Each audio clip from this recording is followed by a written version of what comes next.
tutorial, we actually give a brief introduction to JavaScript, and in these modules we are going to be checking outputs in JavaScript and variables. Let's go ahead and dive right in. So this is actually what we are able to create during the last tutorial. We just go ahead and pop up an hello world to the user using the alert. So I want to talk about the outputs before I actually go ahead and talk about the variables. JavaScript output is actually where you can output your message or print your message in. So we normally have 3 or 4 ways to output a value or a message in or a result in JavaScript. We have the alerts, which I've shown you. So the format is a window dot alert, like that. So we actually want to alert into the window. And another one is that we can actually write into the document. So we can say document dot write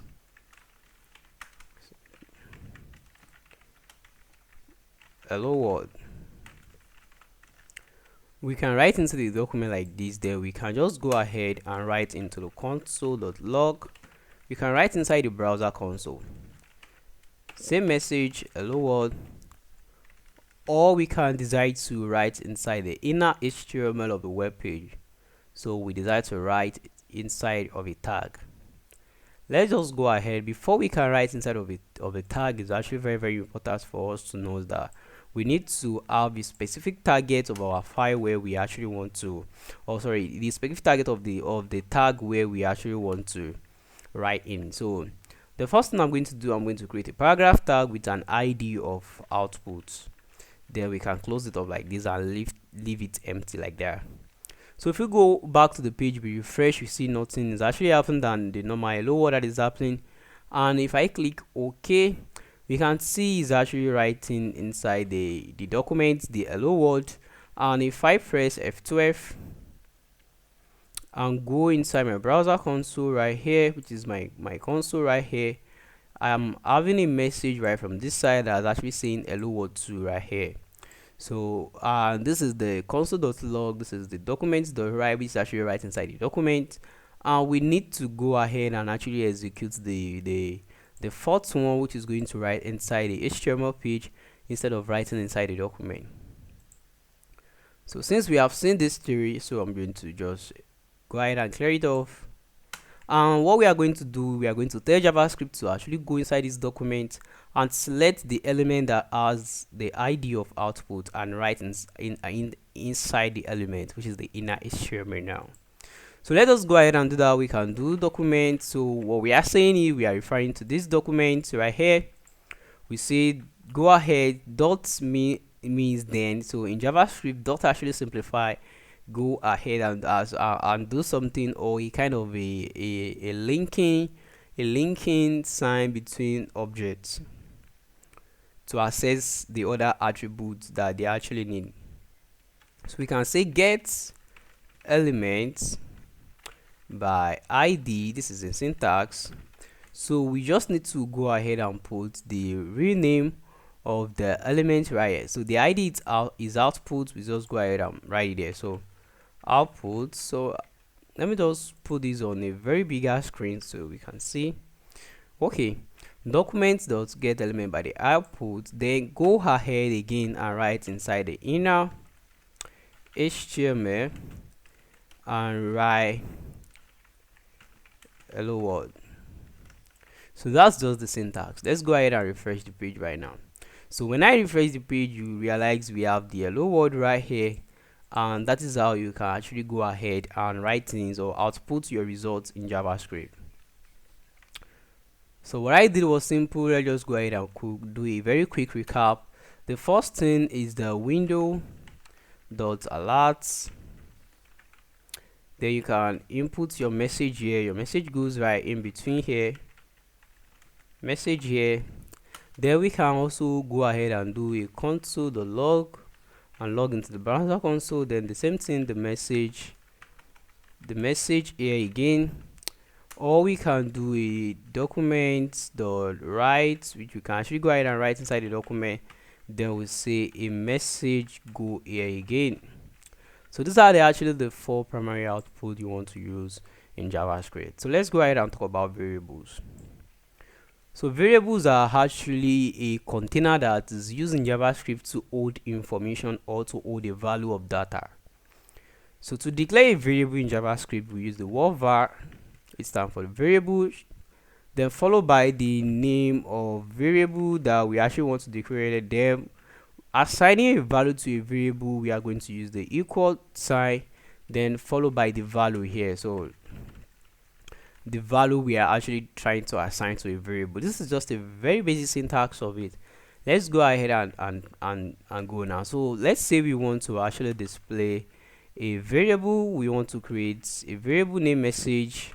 In there we want to assign the value of the message that we actually want to put on the page. So the value is hello world. So the syntax again is very simple. We just create a container which is a variable name message, then we assign the value of hello world to it.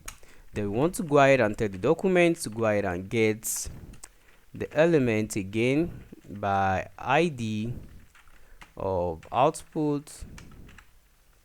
Then we want to put it on the inner HTML. We want to put the value of the message now. So if we go ahead and refresh this page, the output is still the same. So that is because we are still trying to put on the inner HTML the value that this message with our container actually contains now. So that is how we can actually go ahead and declare a variable in JavaScript. So let me just show you the other functionalities that we can do with variable, which is the let statement. So with the variable message or variable keyword right here, the variable keyword actually works globally according to the scope that it actually belongs to. It can be accessible in any kind of block. So block actually means a kind of a bracket, which is the curly bracket, and closure of the curly bracket. So in between here from here is actually what we call block. So let's go ahead and talk about the let keyword. So the let keyword actually is like the variable which actually helps is like a var keyword that actually helps to create a variable in JavaScript. So we can say let message equal hello world, and in this place we are just going to alert it into we are going to alert the message right now. So I love to do only alert, but for a very clear way of writing code, let's just do window.alert. So let's go ahead and refresh this page. So it still works using the let statement. So hello world, then we are actually having it working good way too. This is actually working because let keyword is actually a block scope type of variable declaration, which means it can only actually work within a kind of a block it actually belongs to, not the whole scope that it belongs to. So there is a restriction to the use of let than the restriction to the use of message. Another one I want to show you is actually constant.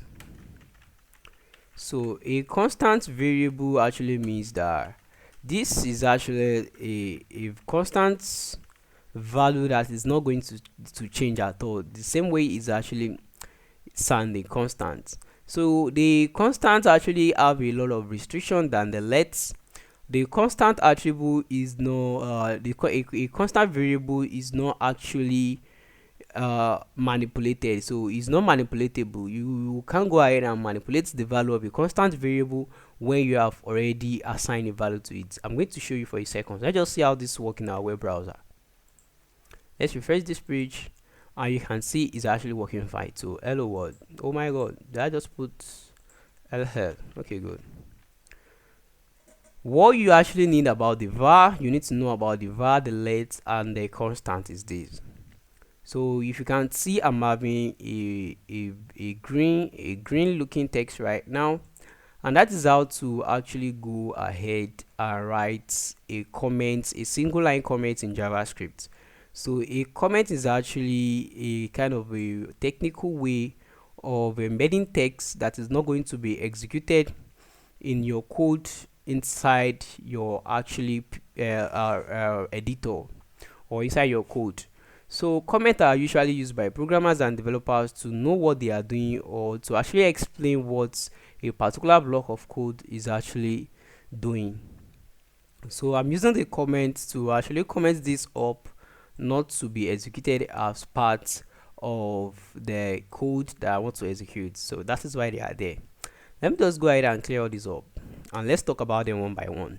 So when we actually talk about the var keyword, the var is manipulatable, and let's say we have a variable message is equals to hello world.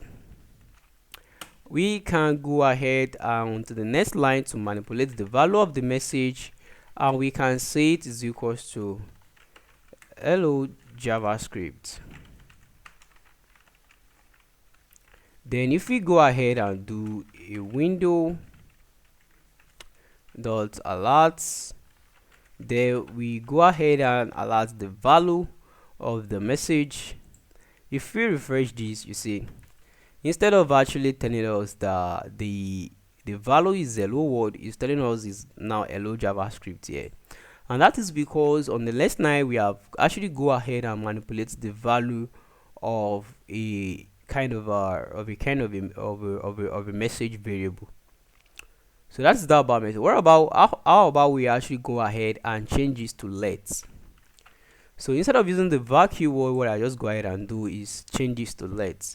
So the lets also work the same way. If I refresh this, so the let also work the same way and is able to actually manipulate the value and change it to hello JavaScript. So let's try constant.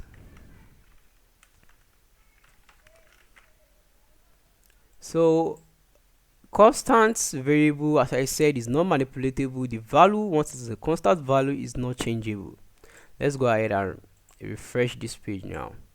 So we are not having anything pumping up, and if I press F12, I'll go inside my developer tool right here. You can see that I'm having a kind of an error message here that is say on catch type error assignment to constant variable at say hello at unload on script.js on line 3. So it's telling me I'm actually trying to assign another value to a constant variable, which is an error in JavaScript. So JavaScript is just going to throw an error to us if we go ahead and try to manipulate variables that are constants. So that's another thing I actually want to go ahead and show you guys about the constant, the var variable. So right now I've actually tried to introduce you to output in variable and output in JavaScript. Sorry, that's my bad. Output in JavaScript, and I'll actually go ahead and introduce you to variables in JavaScript. In the next modules, we are going to be actually talking about data types.